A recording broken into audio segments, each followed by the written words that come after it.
it is definitely the case that there was a crisis. There was total chaos in the mortgage market, but it was short-lived. I think within a few weeks, after banks had pulled their offers and the mortgage market sort of shut down, but it did come back, and I think.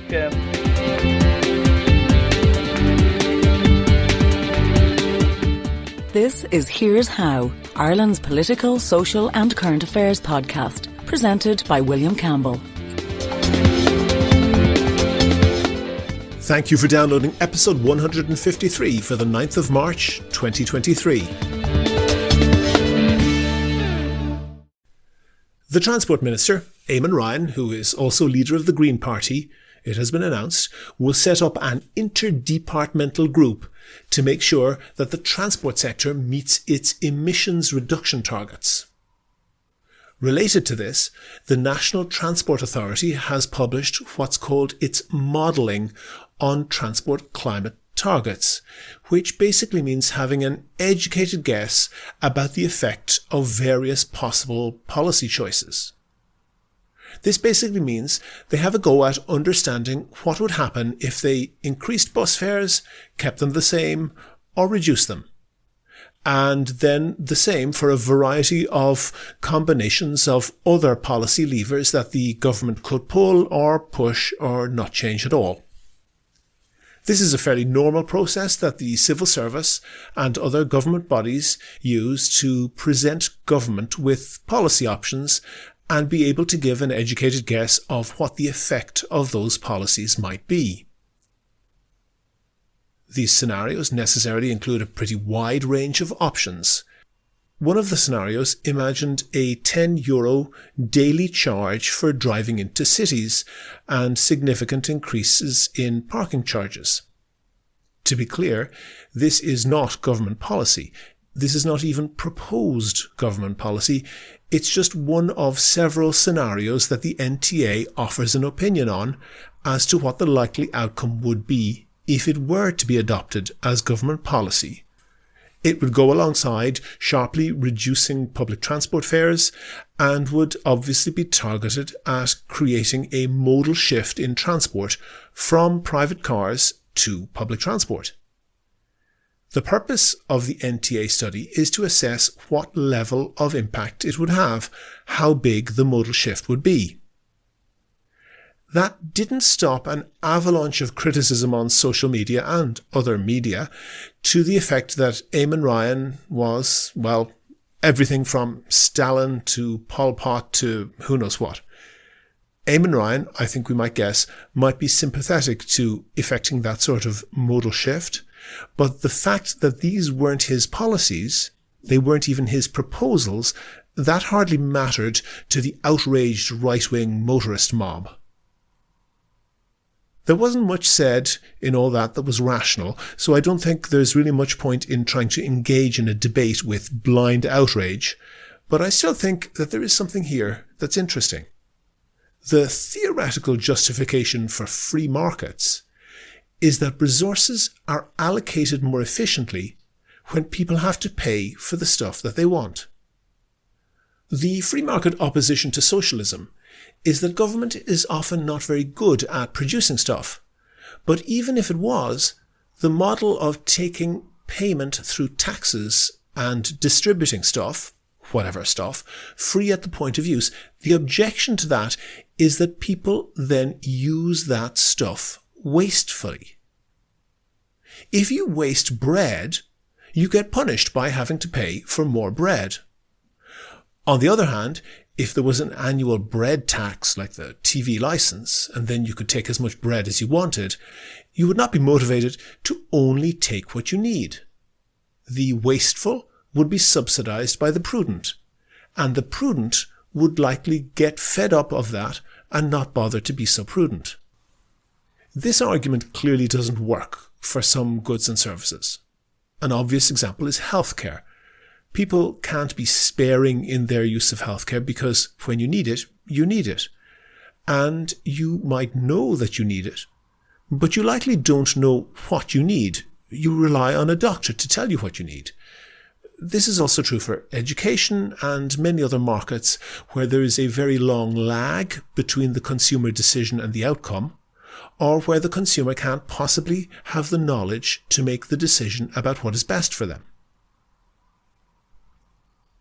But that said, for a great many things, the consumer, the citizen, is perfectly well able to decide what they want and decide if the cost is worth it to them. You don't have to know how a mobile phone works to know that it works, and you don't need to know much more than your friend's bill is much lower than yours for the same usage to know that you should probably switch provider. And the marketplace, as I said, disciplines the consumers too. Most goods and services are not in infinite supply, but there's enough to go round. And the fact that you have to pay for it means that you generally don't waste, so there is no real shortage. And if there is, prices go up and then you only use what you really need. That's Free Markets 101. And if you were looking at the reactions to the NTA's scenario of congestion charging and increasing parking costs, you would see that there's no shortage of rhetoric that basically said Eamon Ryan, who, again, didn't write this, that Eamon Ryan was a communist, that this was an infringement on the rights of these evidently conservative identifying commentators. The problem is that when it comes to cars, what we have now is communism. Apart from a tiny number of tolled roads in Ireland, the cost of building and repairing roads is foisted on the whole of society. Whether you use your car all day long, drive at the times of highest demand and congestion, or hardly use it at all, you have to pay the same. We do have motor tax in Ireland, but it doesn't remotely approach covering the cost that the state pays for building, repairing and policing the roads, let alone the other societal costs like pollution, injuries from collisions, and the loss of amenity that huge volumes of traffic on our streets causes. So even if you don't own a car, a big chunk of your taxes goes to subsidising the people who do.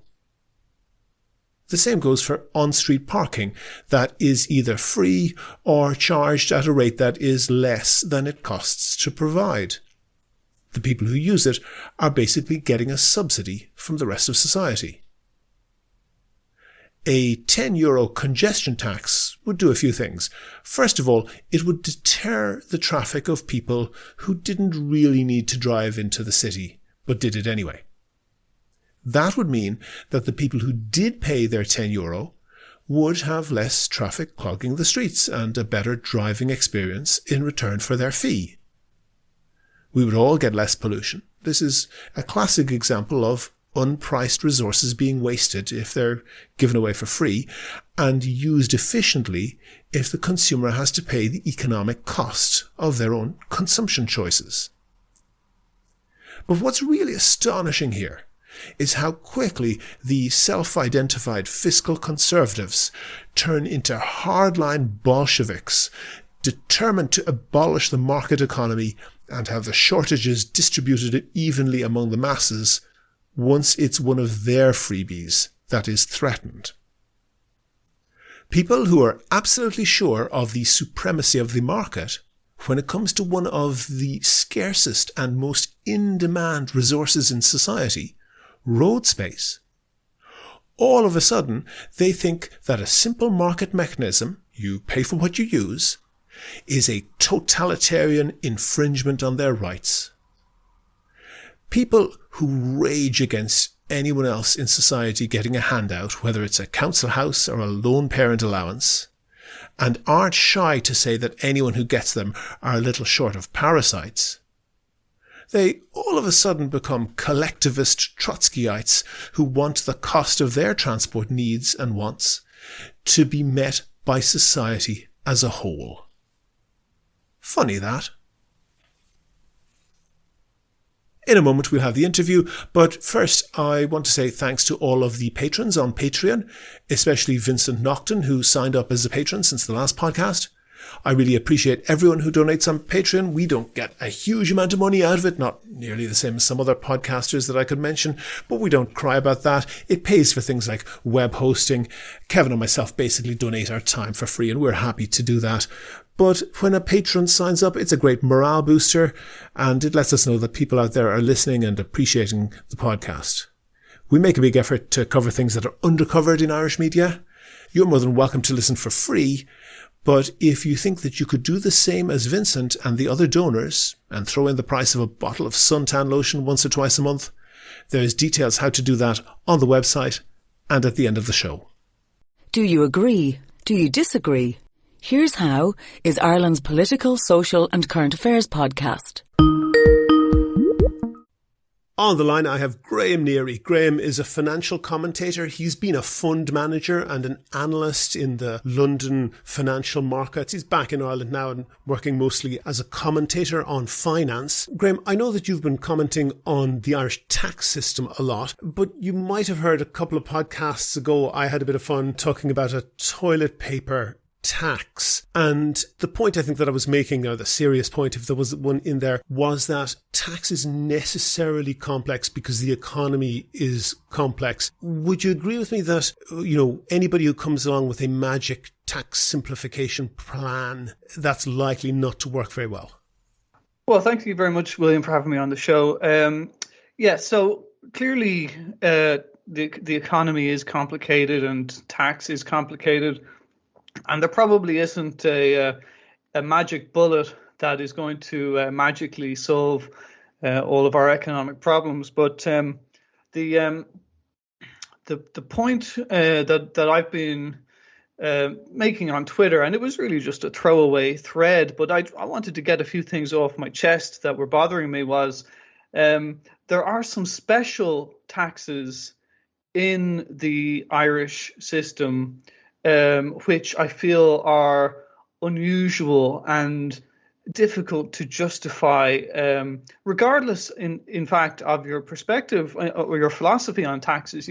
Some people have a very, sort of left-wing view that they want more taxes, more spending. Other people have a more laissez-faire view that they want fewer taxes and less spending. There's some people out there that want less taxes and more spending. That's a third position, which might not be as practical. That's a very popular one as well. But I think there are some specific elements in the Irish taxation system where I feel that regardless of your perspective, these specific taxes are unlikely to do any good for anybody because their effect is to change people's behavior. And if your toilet paper tax idea,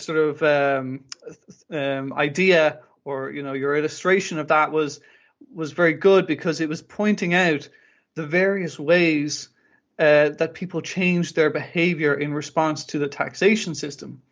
And so I think a more enlightened view on taxes would be to say, well, a tax, if it's going to be justified, should at the very least not prevent people from doing the economically productive activity that they might otherwise do, so that in fact decent taxes might actually be generated for the government in that way. So Okay. Well, I know that you put up kind of 5 examples of that, and I'm going to go through, maybe spend a little bit of time with each one of those in a moment. But I think you were getting towards one thing that I think I agree with you on there, that often people have a poor understanding of the separate arguments between the right tax level, that's to say how much of the economy should be taken in tax in order to fund how much services and so forth, and the tax distribution, that's to say when you've decided how much money you want to take, how do you get it? Do you take it from over here or over there? Do you spread it around evenly? Do you take it from some concentrated places? Would you accept there's, an awful lot of people, possibly also including a lot of people who should know better, don't really understand the distinction between those two issues very well?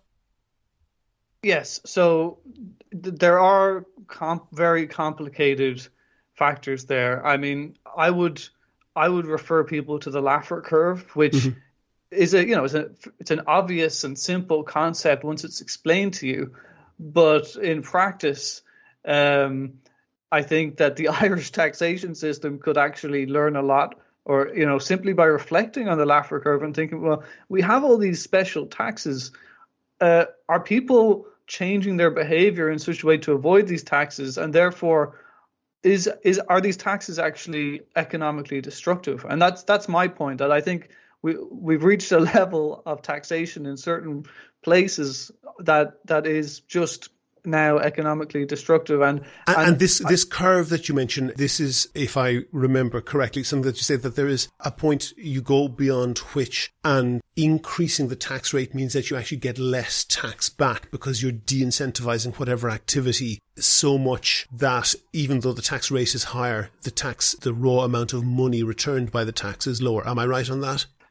Absolutely. Eventually, if you raise tax rates too high, then the activity being taxed doesn't happen. But sometimes we like that, because like the plastic bag tax, and perhaps smoking, you could say as well, it's specifically designed to do that, but that does not work right across the spectrum. If you set taxes to zero, you're not going to collect much either. But I want to look at the 5 proposals. I thought it was interesting that you essentially nailed your colours to the mast and you said 5 specific things that you had a problem with that should change. One of them you mentioned the first one was taxing ETFs, and I don't even know what ETFs are. So for the ignorant like me and perhaps a couple of the listeners, what is an ETF and what's the issue with the tax on it? Sure. Well, an ETF is an exchange traded fund.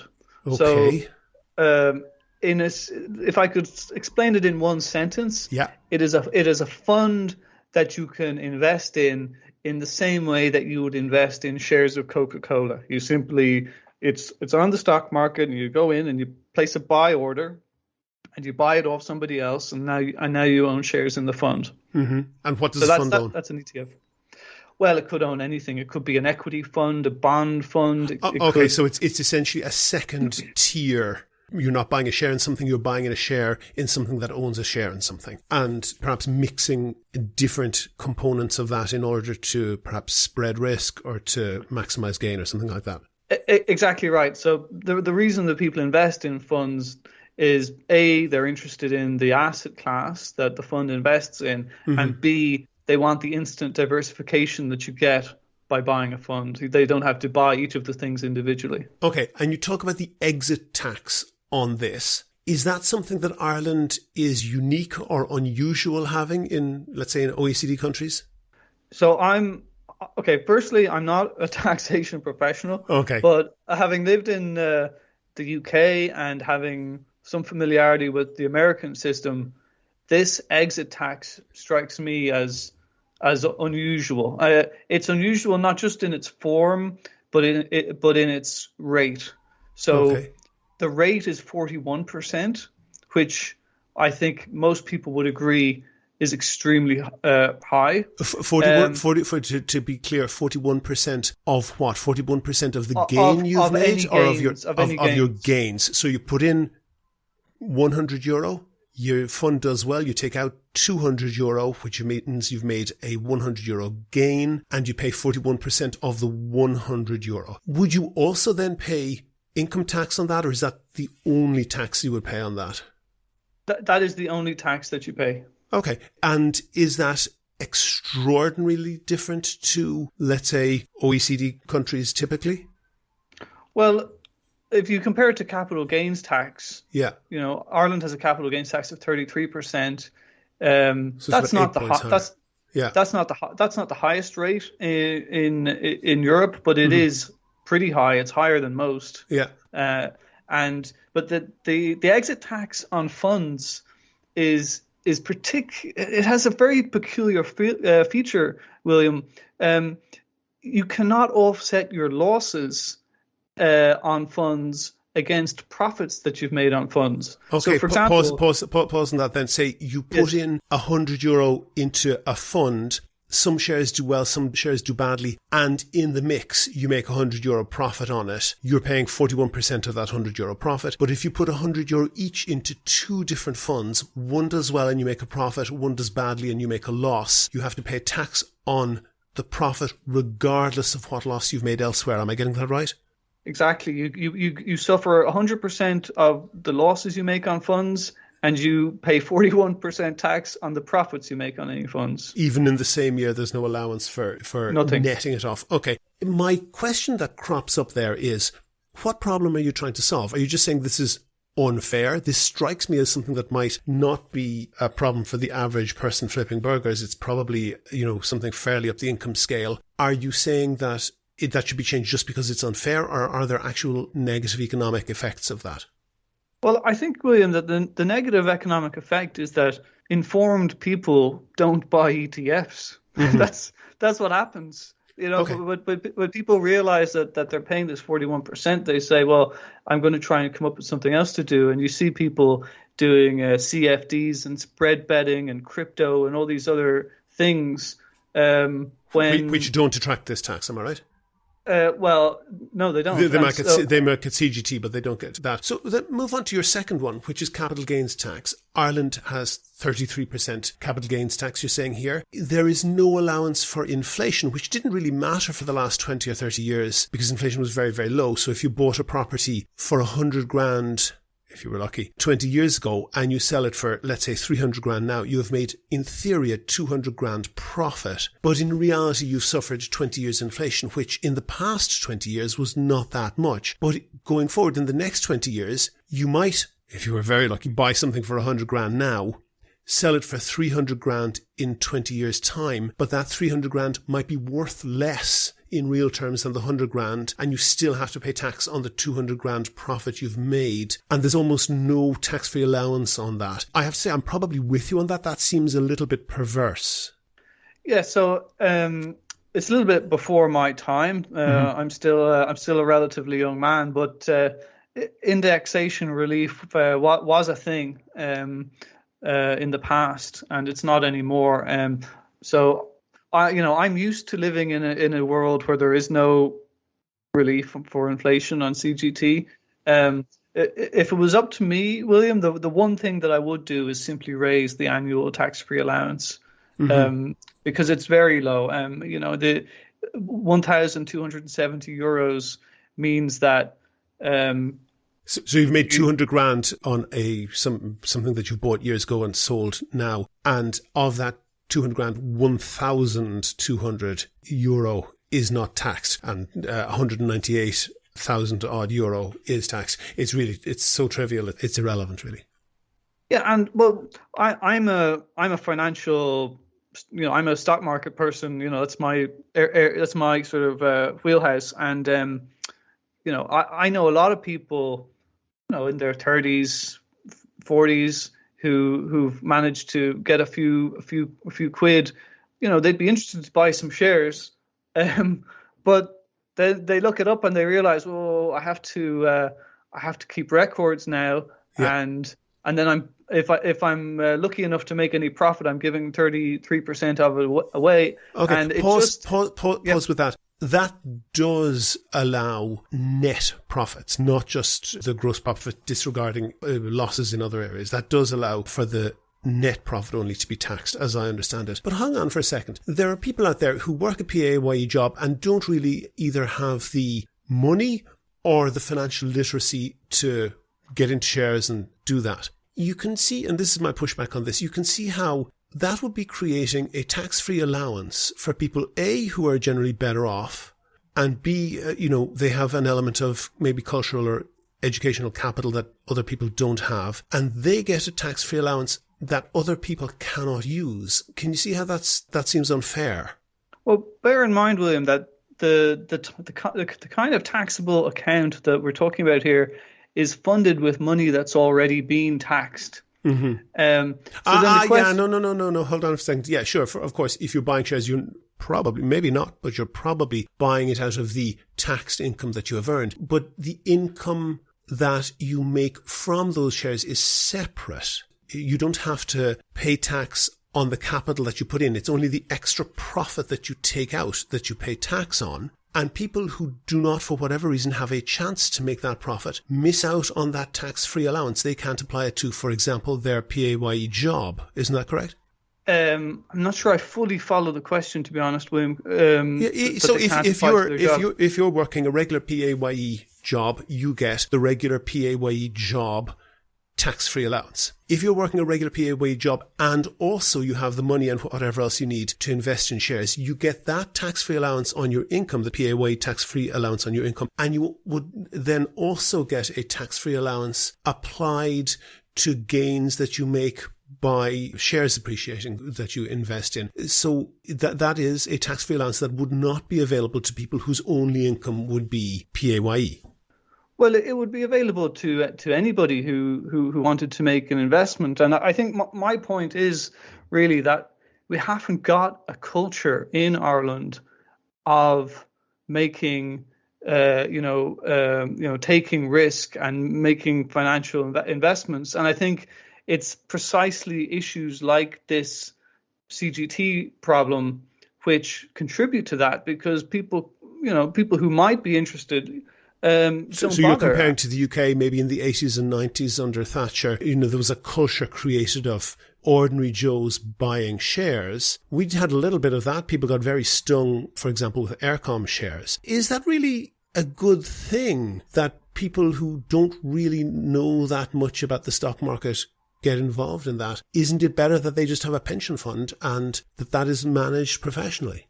Well, bear in mind that if people wish to make low-risk investments with their spare cash, they're perfectly well able to do that as well. You can buy, if it was up to me, then people would be able to buy ETFs and other funds that where the risks are moderate, and to use their annual tax-free allowance on that as well. So the amount of risk that people take is really up to them. But if there was, but there is a big divide in the country between people who have the skills to understand that risk, to those who don't. The bulk of people generally, I think, don't. And it's not a good idea to encourage them into a market where they don't understand that they could lose all of their savings, or they don't have the full understanding of how to not lose all of their savings. Well, I guess this is a philosophical discussion. I guess it is. We're now saying, should people be allowed to take risks with their own money? I think that they should. Well, no, allowed, yes, but be tax incentivized to do it. But I want to, because you have lots of points, and I want to move on to the next one, which I think I agree with you on. You say create an Irish equivalent of ISA or Roth IRA meaning something else entirely in the US. These are essentially something like, if we remember the SSIAs, the special savings accounts, that you have a tax incentivized savings account that is marketed at ordinary people and that might be linked to shares. That's what you're talking about, yeah? Yeah, so the ISA in the UK gives people an enormous amount of flexibility. So, you can invest in shares and funds and lots of different things in your ISA. The Roth IRA is a similar idea in the sense that IRA in this case standing for investment retirement account. The retirement account. So the idea is that you can put your after tax income, so you've paid income tax, and then you can put any savings, any extra you've got from your after tax income into this account, and it will then grow tax free. And then in the fullness of time, now the UK and US systems are slightly different, but the basic idea is that you can make the withdrawals tax free as well, because you've already paid income tax on the money in the first place. And so you've paid income tax on the capital that you put in that may have grown, and you have not paid tax on the growth. Exactly, yes. But you're saying give that out tax free. And on this one, I think I'm with you on this for two reasons. One, because it incentivizes savings, and that's probably a social good across society. And the second thing is that in Ireland, I think we have an obsession with property, and it's the only thing that we can invest in. And that's probably a very negative thing for society. But to move on to your fourth point, and I only want to spend a moment on this, but you have, you refer to what's called a close company. What is a close company in Ireland? So the exact definition is too complicated to get into, but the basic idea is that there are 5 or fewer shareholders involved. And so close is, it's probably a few friends working together or family members or whatever. They are taxed at a higher rate. Is that essentially to reflect the fact that this is not a bona fide large company that's, having shares openly traded or at least being in some way liquid? It is, what might otherwise be a partnership or, a few plumbers working together or some other profession like that? Yes. So the Irish system applies special taxes to close companies. And the gist of it, or the idea of it, is to prevent people from deferring their income tax obligations by forming a company, and keeping the money inside the company instead of paying it out as salary or as a dividend. Mm-hmm, mm-hmm. So people can just keep that cash in the company. And also it has happened that, for example, people then don't take a salary at all or take, only up to a very small amount, maybe up to their tax-free allowance, take a whole whack of money out of the company, but call it a loan, which is then not taxed, and they just keep that loan on the books. It is necessary to prevent that sort of gaming the system, isn't it? Well, I'm not sure that I would call it gaming the system, because the tax will eventually be paid. Forget. I understand now. Loans are a separate matter. Hold on for a second. There is a lot of people. There were a lot of ways of gaming the system like that. People were gaming the system for a reason, because they would, on the whole, pay less tax than the system intended. Isn't that right? Well, certainly. If somebody has made a profit in their company and they don't need the money to live on, but they think that the money could be put to good use, could be put to productive use inside the company, then I personally think that that's a legitimate choice, and it's a choice that large companies make without any penalty. And it does not mean that the income tax will not ultimately be paid. In fact, in the fullness of time, if the funds inside the company are put to productive use successfully, it will mean that more tax is paid in the fullness of time. So, do I understand you correctly to be saying that the problem with this is it is creating perverse incentives around whether or not you reinvest in a company? Yeah, so essentially my issue with this is, and I think I summarized it on my Twitter thread. It's very complicated, because they've got a lot of strange rules around what qualifies as a professional services company and what doesn't, and they've got a whole list of careers, some of which are professional services and some of which aren't, and they're taxed differently. So there are some This sounds like the different VAT rates depending on whether you have chocolate chip cookies or chocolate covered cookies.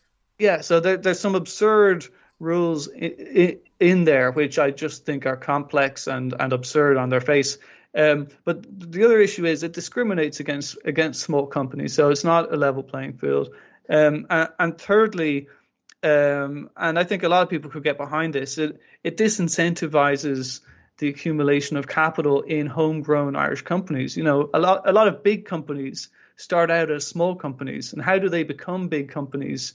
Well, they do that by accumulating capital inside them and reinvesting. And, the Irish company system, it works very well in a lot of ways. But I think if we could just be a little bit more relaxed about letting people leave money inside their companies, it wouldn't hurt anybody, and it would actually raise more revenue in the long run. Okay. And then the final point that you raised is that when you have a pension account where the value goes above a bit over €2 million, you're hit with another tax when you essentially make use of that. So that pension account is paying, a marginal tax, given that it is taxed income that has been put into it. You're paying tax on it coming out as well, and that marginal tax rate is working out at over 70%. Is that just a fairness issue that you're talking about there? Sorry, can I just correct you? It's pre-tax income that goes into the pension account. the pension then grows tax free and tax is paid on withdrawals. And so my issue there is that, well, firstly, 71% tax rate, I think, is just it's hard to see how that is proportionate, considering that the sort of the level where it kicks in sounds very large because the pension has to be worth over 2 million, but the actual annual income that such an amount will generate is probably less than 100,000, or maybe it could be around the 100,000 mark. And again, that I'm not saying that that's a small pension, but it's pretty generous for a pension. It's not. It's not Dennis O'Brien territory. It's not Jeff Bezos territory by a mile.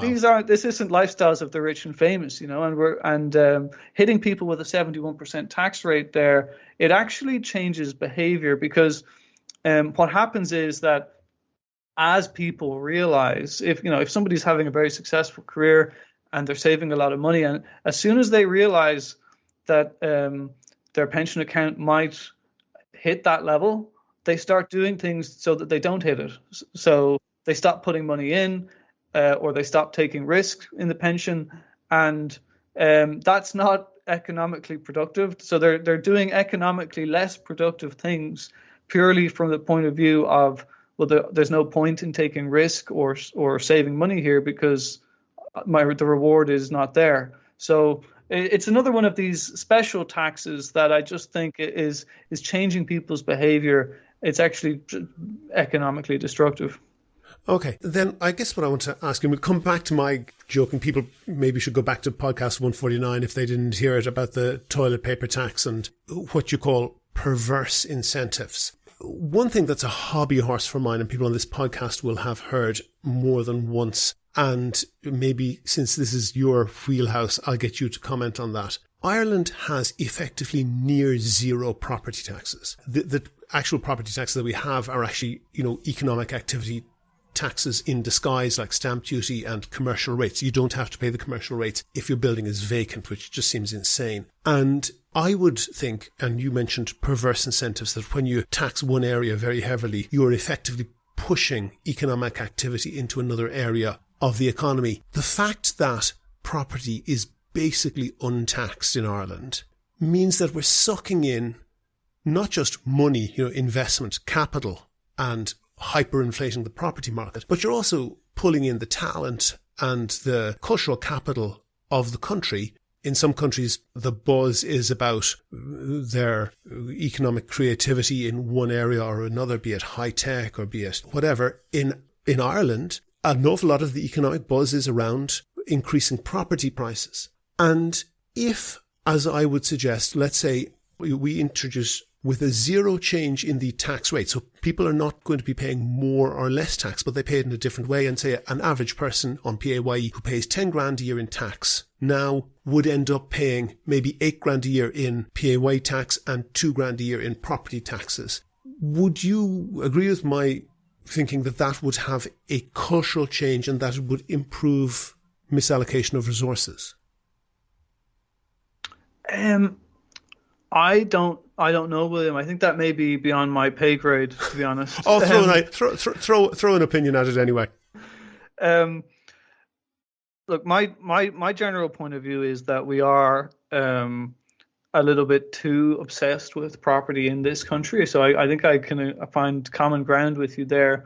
I've obviously spent a lot of time studying the American stock market, the UK stock market. I understand the culture around stock market investing, and I understand the culture around the enterprise of taking risks in a business setting. And I do think that it would be a lot healthier if Irish people's sort of economic efforts were directed slightly more towards this kind of business and entrepreneurialism rather than property being pretty much the only game in town. I mean, I think a lot of Irish people, when they do find themselves fortunate enough to have some spare money, they often simply pay down the mortgage, or in a previous setting they'd have looked for a buy-to-let property, or a second home, and that would have been and how that's they would. sucking a huge amount of money into the property market, which means that our property prices are insane, which means that we have to pay people much more to have the same standard of living, which is a cost on business right across the country, but particularly, a cost on business of internationally traded items. Isn't that correct? Possibly, yeah. I mean, the thing is that property is not a high-yielding investment in comparison to a successful business. If you have a successful business or set of businesses, like I know obviously you look at the NASDAQ, you look at some of the the great corporations, companies in the world, these are very high yielding, high return investments. You don't do as well investing in a mortgage or investing in a buy-to-let. Are you factoring in both risk and accessibility? That's to say, how easy it is for the average Joe to get enough information to do it? No, what I mean is purely from an economic point of view, land and property is a lower return asset class than a productive business. Now, the way that people make property work is that they use leverage. And that's how they juice their returns, and obviously that causes a lot of heartache from time to time when it doesn't work out. Obviously, property investment is extremely important. It has a very important role in the economy. But if I was suddenly able to change something, I would make the changes outlined on Twitter, and I would try to gently give people the natural incentive to do sort of higher return, more productive investments in real businesses that do things. Mm-hmm. I guess you're talking about a pull factor. I'm talking about a push factor, and might have the same outcome. But on a principled level, I think you agree with me that if you tax white bread and you don't tax brown bread, then you will get people to eat more brown bread. And when we have, as you have outlined, some special Irish taxes plus all of the other taxes that might happen in other countries on most businesses, but property is in many cases tax-free, that is very likely to cause misallocation of resources, as the economists like to call it. Yeah, well, I'm sure there's misallocation of resources all over the economy, but I'm sure I am an optimist. I do think these things do tend to fix themselves over time, either through economic forces or through the political system. I think there is gradually a move towards greater enlightenment over time, and so I think we can have faith that these things will be fixed eventually. But of course, not quickly enough. I'm sure. And I know you spent a lot of time in the UK. One person who tried to have a huge, very fast step change in the tax environment was Liz Truss. What did you think of the Kamikaze budget? Yeah, very good question. Look, I don't really. I know this is a current affairs show, but I honestly don't watch politics that much because it's not good for my health or my blood pressure.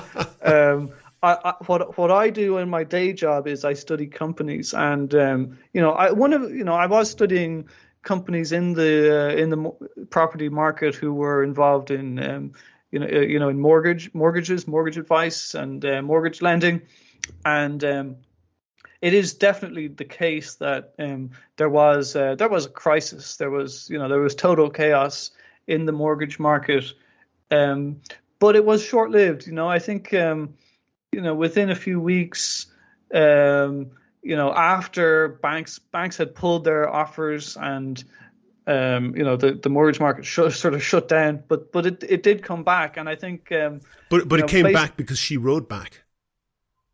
Then Kamikaze was sacked, and then she was sacked. That's one of the reasons it rode back.